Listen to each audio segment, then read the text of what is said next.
Hey y'all, oh my gosh, I know, I'm so sorry y'all. I have been having a hell of a past 2.5 to 3 weeks. I have to move, and if anybody knows anything about moving, you know the process from looking at places. I don't know how many houses or the apartments I have looked at. I have to go tomorrow and look at another place, then Sunday I gotta look at another place. Like, I have to hurry up and make a decision pretty much by the end of the month. So I'm very, very, very sorry. I'm gonna try my best to catch up on videos this weekend, but I can't promise you anything because yeah, my life is like in shambles right now. So I'm just doing the best that I can to keep it together. That's just really where I'm at. But I do appreciate all of you guys for sticking with me. I really, really, really do. I really do. I seen a lot of people like watched my Joe Budden video that I did about what happened with him, Rory, and Mara. I did not expect that thing to do. It's almost like at 1,000 views. I did not expect that, but I'm here for y'all. We back here again with some Joe Budden shit. Okay, so last week there was like a video that was out or picture up of Joe, Ice, Ish, and Kevin Samuels. Now let me tell you about Meek and what I know about Kevin Samuels. I know nothing. All I know is the little clips. Well, honestly, I haven't even watched any clips of him. I just know that anytime I do like click on his name, like on Twitter or anything like that, it's people saying something about how he ain't shit and how he always dragging black women and how he always trying to tell black women what she need to do and high value this and how I hate that term high value men or woman. Like, I know what people mean by it, and I'm not just talking about from him. I hear it a lot and I hate it, but whatever, it is what it is. Because who is anybody to tell anybody who's high value? Like, not just him. I'm talking about in general. So they put out today the episode with Kevin Samuels being on the Joe Budden podcast, and I have a lot of notes. Like, it was an hour and a half, and I watched the whole thing.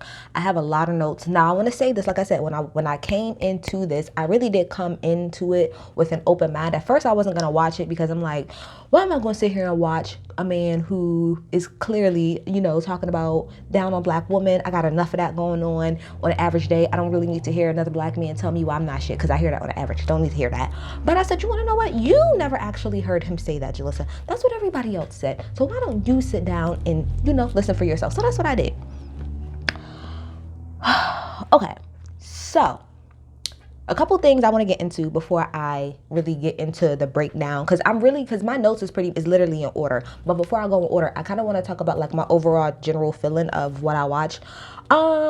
I agreed with some of the stuff that he said. I disagreed with some of the stuff that he said. Y'all also didn't tell me that this man was 52 years old.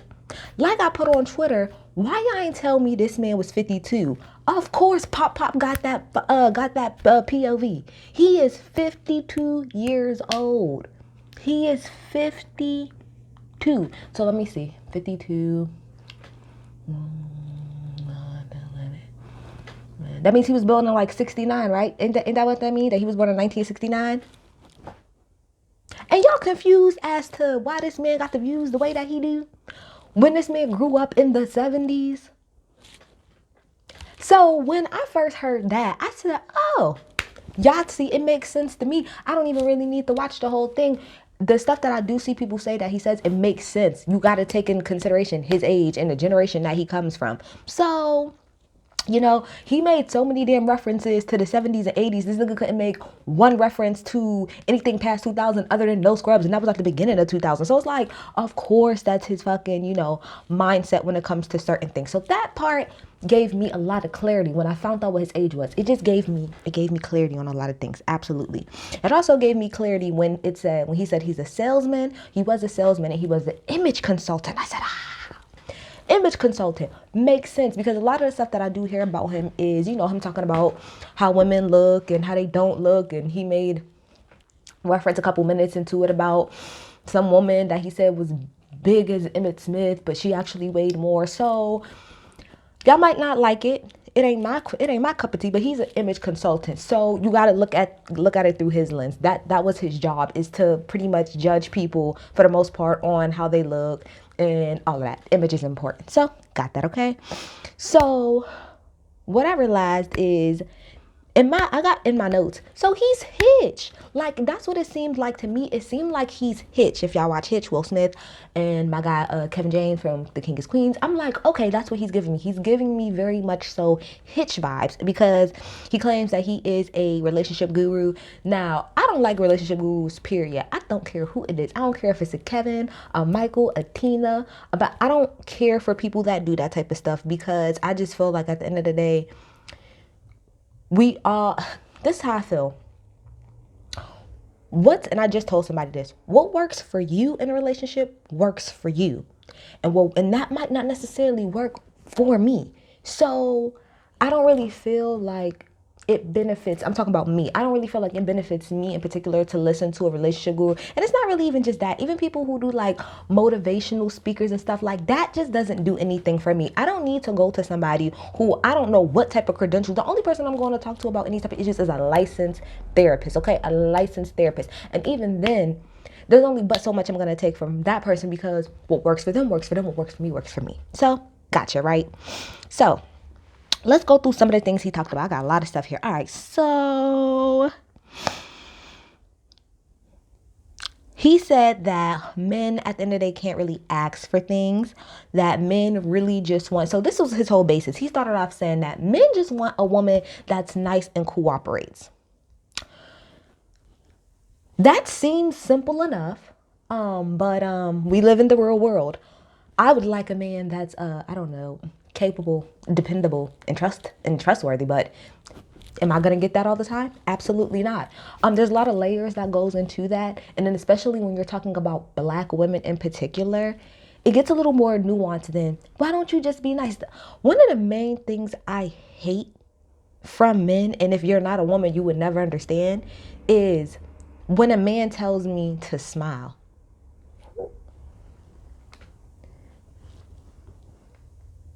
Why am I smiling? I'm smiling for your benefit, right? Not because I really want to smile. I remember one time, and the one time really, like I said, that really just solidified why you don't need to say that to people, because you don't know what anybody's going through. My mother literally had just lost my little sister, okay? And I lost my, you know what I mean? Like, little sister passed away. And I literally went to work that next day after it happened. And of course, I'm not in the best of moods, but I'm still doing my job. And this Black man, older man, go walk by. Why you not smiling? Why you not smiling? Ask the person at the end, why she not smiling? I don't get it. Like, all you gotta do is smile a little bit. Well, unfortunately, I couldn't call off of work because they wouldn't let me off. So I'm here. So instead of assuming, just leave me alone. If I'm not smiling, then clearly I'm not the person for you, right? Alrighty. So yeah.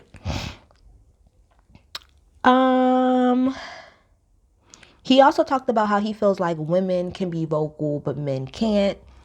I feel as if, similar to Joe kind of brought this up a little bit later, but like, and I've heard people say this before and I agree. I think right now what we're doing is we are trying as a society to find a nice balance, because for so long it's actually been the opposite. For all the way up until probably the 70s, 80s, and probably even past that, it's always been that what the men say go, they're vocal. We actually have nothing to say. We're actually supposed to just sit in the house and shut the fuck up. So I think that now in today's day, it's the complete 180. It's women for the most part get to say what we want, because we ain't been able to say shit forever and never. So I do think in certain situations, yes, that applies. Yes, he's correct in some situations. He also talks about how, you know, he doesn't really understand why people get so offended, because he's speaking to his audience. So it's his audience. So if you don't like what he has to say, then don't listen. And I wholeheartedly agree with that. This is my channel, right? So when people come on my channel, be like, oh, why you said that? If I'm not for you, there's so many other YouTube channels that you can watch and listen to. You don't have to listen to my point of view, because my channel is for my channel and it's for my audience. I cater to my audience. I'm not concerned about this person, that person, this person, that person. I don't do all of that. I cater to the people that watch me and the people that have been watching me from the beginning. So on that point, I do agree with him. If all he care about is the men that watch him, then let him just care about the men that watch him and let them just support him. You as a Black woman don't have to jump into his stuff and try to argue. Like, it's pointless at the end of the day, because it's like you're trying to convince him of something that he's never going to be convinced of. And that's okay. Like I said, that's why all the way up to this point, I've never even really paid attention to this man because obviously what he talks about is not really for me. And that's okay. So I just move it along. But I'm not about to sit up here and go on, go on to his show and try to argue him down. I don't got time for that. I got my own life to live. That is somebody's grandpa. Let me keep moving on, okay? So, he kept bringing up, he pulled up his phone. This is how I know this man is old. I'm sorry to keep bringing that up, but I didn't know that he was 52. It just puts so many things in perspective. This man kept bringing up the no scrub song. Like, I don't want no scrubs. A scrub is a guy that can't get no love from me. And so pretty much trying to say like, well, you women can say all the time what it is that y'all don't want, but we can't. And that part I disagree with. You see how you actually, the only song, because he referenced it 2 or 3 times, you see how the only song for real when it comes to women talking about what they want, although that's not the only one, but the only one that you could come up with off the top of your head was Scrubs, No Scrubs. That was a big song because of the fact that women normally don't, at the time, really didn't get the chance to say, I don't want you, I don't want you, I don't want you. So it was very liberating for a lot of women. So you say that women can always say what they want, but I mean, how many songs can I count where niggas just talking about, I like them long hair, thick, red bone? Oh,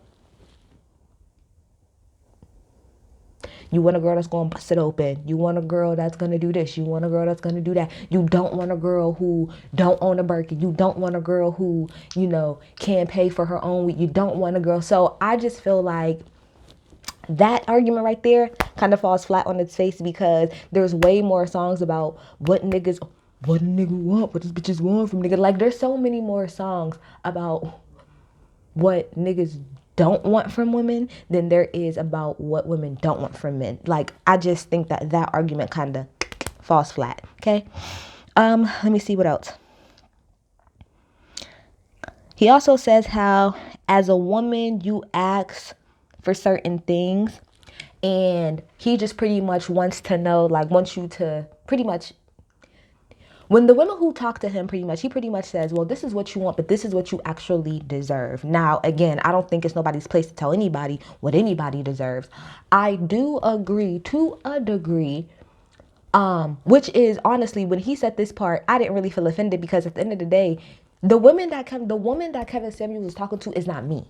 Like, I'm not that woman. So that's why a lot of the stuff that he said, I was like, it could be taken fun. But at the same time, I agreed with some of his stuff because I'm not his target audience. I'm not the woman that's jumping in his DMs and arguing about the shit that he's saying. Because, okay, he's pretty much saying that the women that he's talking to are the women who make like either the women who make a lot of money and they want to be able to get a man that makes the same amount as them as more, or he's talking to average women who want a man who pretty much makes a whole lot of money. And I'm not that woman at all. I don't fall in any of those categories. I actually don't fall in any of those boxes at all. As far as I'm concerned, I am really the type that as long as you're trying, I mean, of course, eventually you have to produce, but I don't know. I just feel like I'm a regular average Joe as far as what I look for or what I'm looking for. I mean, granted, I got a boyfriend already, but like, I don't expect, if I was to be single, I wouldn't go out in the world and expect to be with a man who makes $100,000 or more a year. Like, first of all, you gotta be realistic about your shit. Not just about the type of men that you can get, but the type of men that are available as far as I'm concerned. It ain't a lot of people.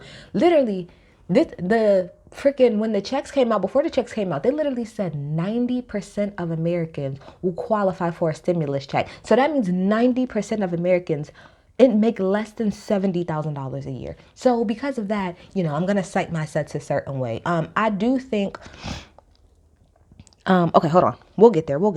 Okay. This is where it got a little dicey for me. He pretty much said that he was like, because I think Joe said something like, well, black women are the most educated, group and they're doing so well. And he says, well, I don't think that black women are doing well. If they're doing so well, then why are black women the most unhappiest people on earth? Skirt, skirt. Thank you so much, Joe and Ice, for stepping in and saying, well, I can't say that. You can't say that because you're not a black woman. So my only problem with Kevin Samuels so far, like up to this, up to this point right here is, Don't speak for black women. Speak for yourself. Speak for what you think, but don't say what it is that we are. Don't try to say, then why are they the most unhappiest women on earth? You have no idea for that to be a fact. That is not a fact. That is your opinion. Okay? Because most black women I know, they're perfectly happy. They're perfectly fine. Man or no man. They're perfectly fine. Okay? We ain't out here just being miserable or, again, and it also shows me the type of women that he probably talks to and deals with. I don't know what type of women, and maybe I need to like go and watch a show to see the type of women that are calling, because I don't know those women. Maybe I work with them or something like that, but I'm telling you, I personally don't know the women that he's like referring to. That's why I said his conversation and his target audience and what he's talking about, a lot of it is true, but it just doesn't point to me because that's not my reality. I don't have friends that are sitting around here working our regular jobs and expecting to be with a nigga who makes all of this money. Like, that's not what we do. But again, that's just us. But again, I don't like the fact of don't speak for us. You have no idea. You have no idea how happy or unhappy we are. Okay, all right. You can only do what you think. And then he also said that the reason why black women are so unhappy is because having a relationship is the number one thing that a woman wants. To you, again, let's bring this back. In your opinion, most black women that I know, they really just want to like have a roof above their heads, and really just be chilling. If they have one singular man that they can deal with all the time, of course that's probably ideal for like not all people but some people. But you got a lot of people who absolutely don't want to do that. For instance, my great aunt, who's actually like in her 70s, pushing 80s at this point, has never been married, and she don't got no kids. And that's not because she couldn't get one. Oh, trust me, it ain't because of that, because she done had a lot of men, and a lot of them men done wanted her. But she just prefers to be by herself. She literally prefers to live by herself. She literally prefers to do everything by herself, and that's okay. There are certain women, and I know what he was saying is like, oh, I'm talking about the vocal majority that you listen to, because Ice ended up saying it later. But who are you talking to? Like, what women are you talking to that this is your like frame of mind? That's pretty much what I'm saying. It seems like to me you talking to like a Instagram model-ish type of situation, or you talking to real bougie ass or wannabe bougie ass bitches. Now that part I can understand being a little frustrated with. But yeah, so not everybody wants to be in a relationship. It's not everybody's goal. Just like I feel like not every man wants to be married. I don't think every woman wants to be married. I feel like it all depends on you. That's not everybody's goal. And I think growing up, women have always been told that that is the most important thing, when it's really not. It's really not. Yes, it's grand because he talks about having a man around. And yes, it's good to have a man for this, is that, and third. But as a woman, you cannot base your entire existence and happiness on a man, because you will be thoroughly miserable. Thoroughly fucking miserable. My goodness. Yeah, like I said, everybody else said ding, ding, ding. Can't say that because I'm not a black woman. He talked about during the pandemic, that you had women turning to their left and turning to their right and wondering, oh my gosh, I'm not, I don't have anybody. And he said for the first time, you had black women looking to the left and the right and realizing, oh my gosh, I'm just here by myself. And if I don't clean it up, then this is how it's going to be. And thank you, Ish, for coming through. Okay, with the come through saying, I don't think that was just women. I think everybody did that. And I have to agree. It wasn't just black women that were sitting around being like, oh my gosh, I don't have anybody here. And I wish that I had somebody to help me. Yes, you do have people that was doing that, but you also have you have men that were thinking, damn, I wish I had shorty. Damn, I wish I would have treated this girl better. You got people that were actually, let's talk about the people that actually were in relationships. And during the pandemic, how that either broke relationships apart or made them stronger. That as well. So I think everybody had to do self-reflection during the pandemic. I don't think it was just black women. I think everybody did that. Everybody had to literally, like, even like Ice, who is it? Ish? Wait, I can't think. Who's Ish and who's Ice? Hold on. I'm sorry. Ice is the one who said, because I get their names mixed up. Ice, which is the one that sits where Maul sits. He's the one who pretty much was like, I think everybody has done that, as far as reflecting and stuff. And then Ish was like, yeah, like I have to agree, like when an act of nature from God happens, everybody has to stop and do that. So I agree. So he said, so this is when he gets into who he's talking about. So this is how I know he ain't talking to me. He said he's talking about college educated mid to 30s women is who he's talking about. Like those women who's in their mid 30s who kind of have a lot of money. Now, I'm not that age. So, bitch, I'm in my mid 20s, okay? I'm in my mid to late 20s because I'm getting toward my late 20s. That's where I'm getting to. So, I'm going to just say that. I'm towards my late 20s. I'm in my late 20s at this point. So, I have no idea what women in their mid 30s wants because I don't associate with people that are in my mid 30s because they're so much older than me. The person that's probably the oldest than me that I really talk to on an average day basis is 30. So I don't really know what women in their mid 30s want. But he's saying pretty much that they want pretty much what it is, I guess, that they can't get. I guess that's what he's pretty much trying to say. He also said 3 out of 4 women won't be married, and that's an issue. Talking about black women, talking about men built the world and now y'all acting like y'all don't need us. Men did not build this world alone. If that was the case, this shit would be in shambles. Y'all did not build this world on your own. Y'all did not build this world on your own. I know that's what history would like to tell you, because it's kind of to me like saying, well, white men are the one who built this world, and we as black people, we didn't really come up with the ideas. We just kind of executed everything. That's not the case of the matter. But anyway, let's keep going. Men is the only people who are allowed to act like they run in the world. That's pretty much what it is. Okay. He said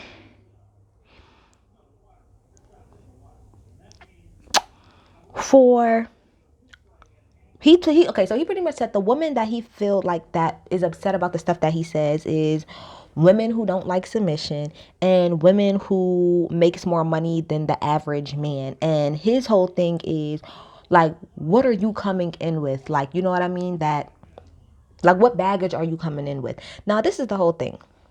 I said this before. I do agree to a degree that you have to be realistic sometimes about I feel like it's a difference between having like, oh, wait, damn, because I just said it earlier. I think there's a difference between not settling and then just being kind of like, and your standards just being like a little bit unreachable at the same time. Like I can remember being literally a senior in high school and explaining to my friend, because one of my friends, she was like, I said, all right, because she had just broke up with a guy, whatever. And I was like, all right, what you looking for? Let me help you out. All right, so he needs to be a football player. He needs to be this tall. He needs to be brown skin. He needs to have a car. And I'm just sitting here looking like, girl, hold on. That's in an ideal world. We're talking about in real life world. Like, I know you could probably pull that man, but you got to scale back a little bit, not on your expectations. And that's not what I'm saying. I just feel like sometimes people ask for way more than necessary. How do I even explain it? Like, you can have your own expectations. You can have your own standards, but I feel like they just need to be realistic is what I'm saying. You're not going to find a man that checks every single box that you have, because if that's the case, that would be the perfect man for you. And there's no such thing as a perfect man. I don't want to say you got to take whatever it is that you can get. I'm not saying that. I ain't saying all that.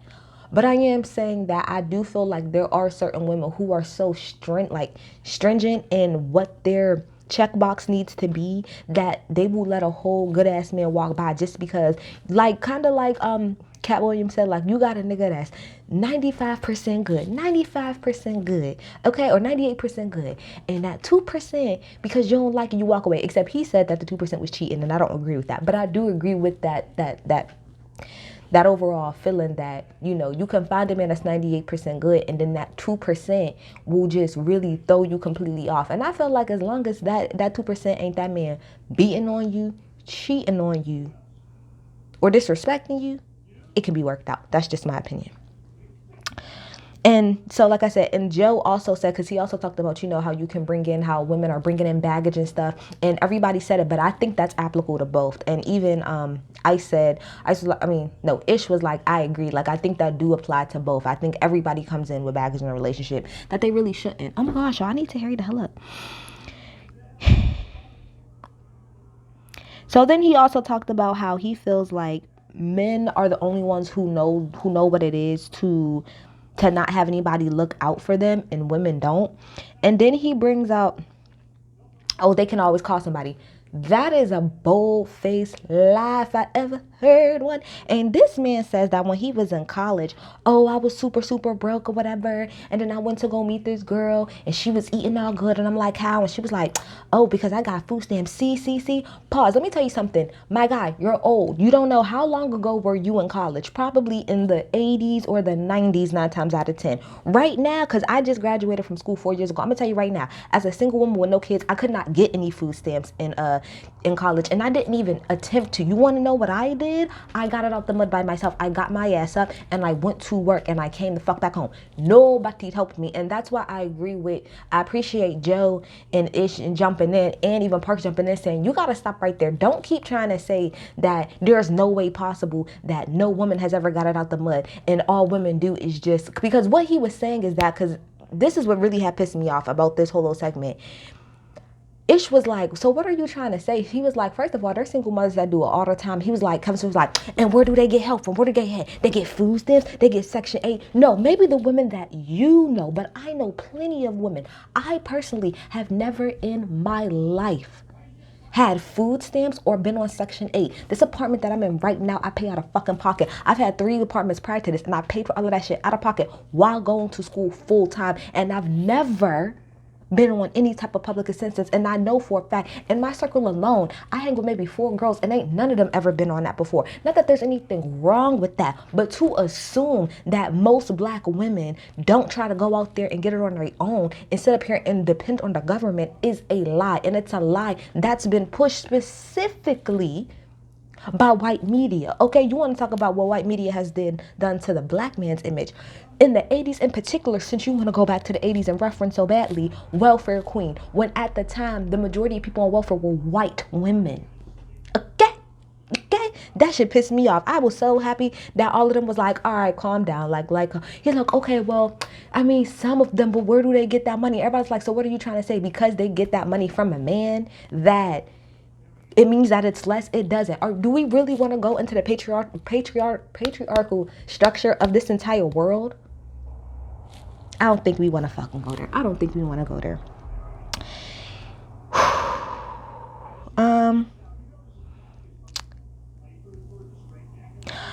And I really have to go because my shit's about to cut off. But I do agree with him when he said this. If you want a traditional husband, like if you want a husband that's going to provide and do all of this other stuff, then I do agree with the sentiment that if that's what you want, then you really do need to pay the traditional role. Now, I don't agree when he was like, oh, well, you know, if you talk to your grandma and them, like, they did their role, they did their part, they didn't say anything, they shut up and they be quiet, and that's why they was married for so long. And he kept talking about how in the 50s and the 60s and how we all used to be married. But like somebody said, yeah, you're married, but your whole husband got a whole family across town. Then he wants to bring up later, oh, well, but nobody found out about that until he died. It does not matter when you found out. The point of the matter is that it happened. We're not going to sit up here and excuse black men stepping out on their fucking families and say, oh, it's okay because nobody found out about it. That still affects everybody. You think Meemaw wasn't in the corner crying when she found out that James and Earl or whatever, that James went and had a baby with Eileen down the street? Watch Fences. Fences is a perfect example of that, because it was during that time frame that he was talking about, and the same thing happens to Viola Davis. You sit up there and y'all think just because the black women in the past didn't say anything, that they wasn't in pain, that they wasn't hurting. Come on now. Come the fuck on now. Come on. And so